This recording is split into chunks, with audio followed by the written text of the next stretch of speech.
G20 इस बार Brazil में हुआ है। वहां पर पीएम मोदी भारत का प्रतिनिधित्व कर रहे हैं और इस बार G20 का जो विषय है वो भूख और गरीबी मिटाने के लिए अंतर्राष्ट्रीय सहयोग है। लेकिन G20 से क्या अब तक निकलकर सामने आया है वो आपको बताते हैं। सबसे पहले तो वहां पर चर्चा का बड़ा विषय रूस यूक्रेन युद्ध रहा, खासकर तब जब अमेरिका ने यूक्रेन को लंबी दूरी के मिसाइल का इस्तेमाल रूस के अंदर करने की इजाजत दे दी। दूसरा जिसको लेकर उम्मीद थी कि क्लाइमेट चेंज के मुद्दे पर बात G20 में आगे बढ़ेगी, भले ही कॉप में आगे ना बढ़ रही हो, लेकिन वो यहां पर नहीं हुआ। गाजा, लेबनान, इजराइल में युद्ध विराम फौरन हो, इस बात को लेकर सब में सहमति है। एक जो अहम अचीवमेंट माना जा रहा है G20 का वो ये कि सुपर रिच को इफेक्टिव तरीके से कैसे टैक्स किया जाए, उन पर कैसे कर लगाया जाए ताकि बाकी लोगों को फायदा हो, इस पर सबकी सहमति है।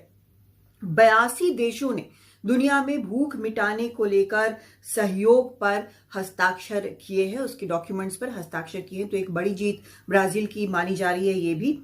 पीएम ने अपने स्टेटमेंट में वहां पर यह कहा कि ग्लोबल साउथ के देशों पर दुनिया में चल रहे युद्धों का सबसे ज्यादा असर पड़ा है, खासकर चाहे वो खाना हो, खाद्यान्न हो, तेल हो या फिर खाद हो, उन सब की कमी यहां पर सबसे ज्यादा महसूस की गई है।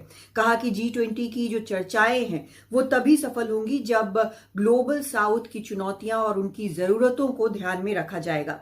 पीएम ने 25 करोड़ देशवासियों को गरीबी से सफलतापूर्वक निकालने और 80 करोड़ जरूरतमंद लोगों को मुफ्त अन्न वितरण की बात यहां पर की।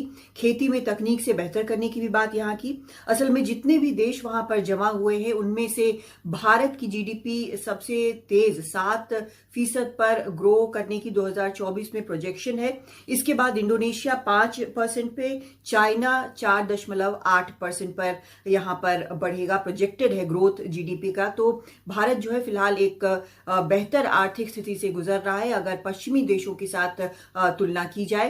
तो यहां पर अपनी बात पीएम ने और ग्लोबल साउथ की बात यहां पर G20 में रखी। दिल्ली से कादम्बिनी शर्मा, एनडीटीवी इंडिया।